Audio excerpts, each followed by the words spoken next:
महात्मा कहते माला तो कर में फिरे और जीव फिरे मुख माही और मंत्र तेरा कहीं और घूम रहा, ये तो सुमण नहीं।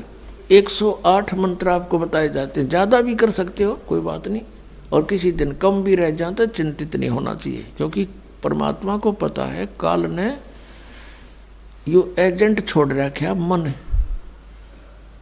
कि यू भक्ति ना करने दे तुमने। लेकिन कुछ दिनों के बाद आत्मा इस पे प्रभावित ऐवी हो जाएगी और बैठ के इस पे भजन कराया करेगी। फिर श्वास का मंत्र आ जाता है, ये मन भागता है, फिर थोड़ी देर पाछा फिर चेतन हो जाए, फिर करे, तो ऐसे करता रहे, ऐसे अभ्यास बनेगा इसका, ऐसे ही चलता है। और कुछ दिनों के बाद आपको रात्रि में भी स्वप्न में भी आपका सिमरण शुरू हो जाया करेगा, सोते सोते सोते सोते श्वास उश्वास से। और एक श्वास उश्वास की इतनी कीमत है सतनाम की, 2 अक्षर की, और तीसरे का तो कहना है कि सार नाम तो वो तो एक का जपया हुआ घना काम करते हैं। तो इतने धनी बन जाओगे आप इस भक्ति से। ये भक्ति और फिर आशा, आशा यहाँ के नहीं रखे, जरा अंत में आपकी इच्छा किसी बेटे या बेटी में, कार या कोठी में, पोते या पोती में, किसी प्रकार देवता या देवती में, किसी भी सतीथि में।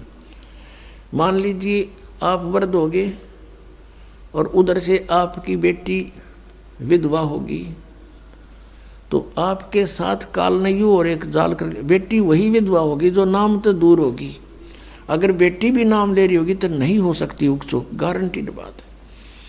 और ऐसा हो जाता है तो फिर आपके मन में काल पैदा करेगा प्रेरणा, बता क्या होगा बेटी का, क्या होगा बेटी का।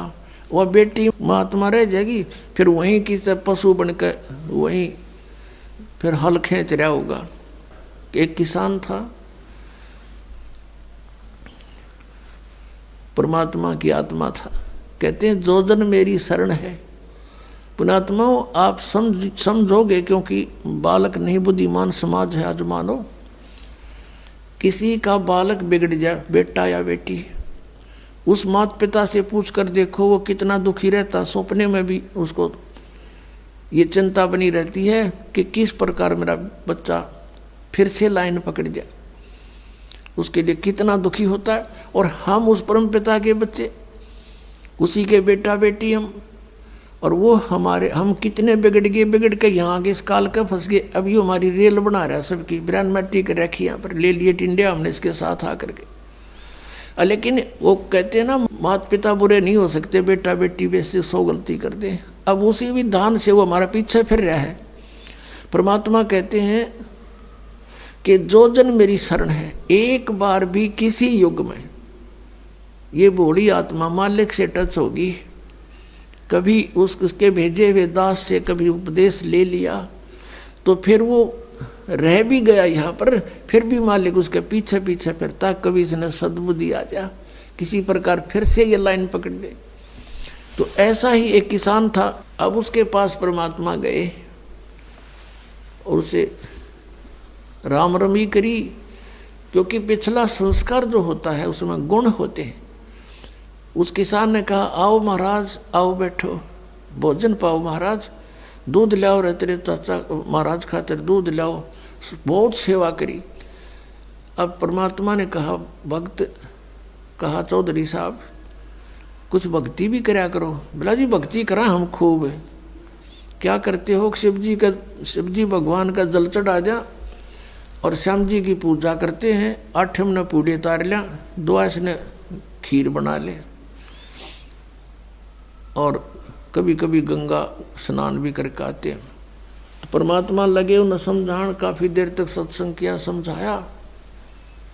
अब पुण्यात्मा थी, काफ़ी प्रेरित हुआ, अक महाराज बात तो सच्ची कहो तुम।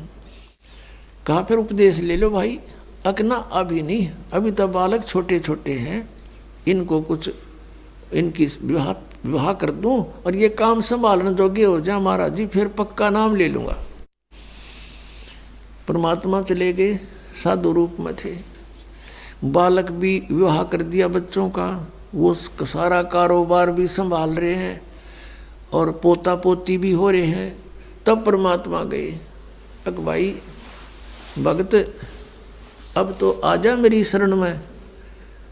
न्यू बोला महाराज जी तू अच्छा पीछे पड़ा मेरे, छोटे छोटे पोता पोती हैं, बच्चे खेतों में काम करें, इन बालका ने कौन खिलावेगा।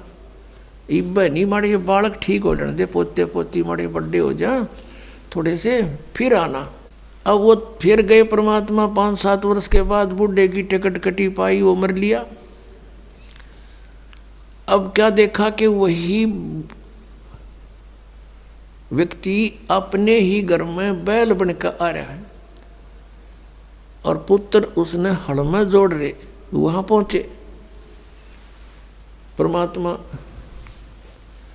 अब वो बच्चे जाने थे महाराज को कि आओ महाराज जी आगे। कहा गया भाई, बोला भाई डटिए, एक दो बात कर लो तेरे पिताजी ते। वो बच्चा बोला जी पिताजी की तो मृत्यु हो ली। बोला भाई वो परमात्मा बोले मुझे मालूम है। अब उस बैल के पास गया, कान में कुछ मंत्र से बोले। वो उसने तो मंत्र लागे थे, परमात्मा उसकी भाषा में बोल रहा था। तो बैल ने अंदर से बोल तो वो नहीं सके था, अंदर की भाषा भी जानते हैं मालिक। अब उसने कहा बाबा, परमात्मा ने कहा रहा ईब तो आ जा मेरी शरण में, तेरा यू शरीर छुटवा दूंगा यहीं पर और तुझे मनुष्य जन्म दिवा दूंगा। तो नो कह महाराज जी तू जा अपना काम करे। अब मेरी जगह पर कोई और बैल आ गया, काम ठीक ना करेगा तो मेरे बड़का का टोटा नहीं हो जाएगा। अब परमात्मा चले गए, भाई ठीक है। कुछ दिनों के बाद क्या हो गया कि वो बैल वाला शरीर भी छूटना ही था, कभी ना कभी मृत्यु होगी। फिर वो बन गया सर्प। अब सांप बन के इसको याद आती है कि कुछ पैसे जब दबा रखे हैं मैंने, धन पहले जमीन में छुपा दिया करते, चोरी के डरते हैं। चांदी के सिक्के, सोने के जेवरात, आभूषण जमीन में दाब दिया करते। बूढ़ा मर जा बतान पावे को नहीं, फिर वो सर्प बन के आया करे ना, रह गए उड़ा नो कहे हमारा सर्प आवे है। वो सर्प थारा है कि में लग गया होगा पिछला संस्कारी को, दाब रहा होगा 500-200 रुपये की तक कूण में, उन्हें ढूंढता फिर आई। अब वो सर्प बन के आ गया।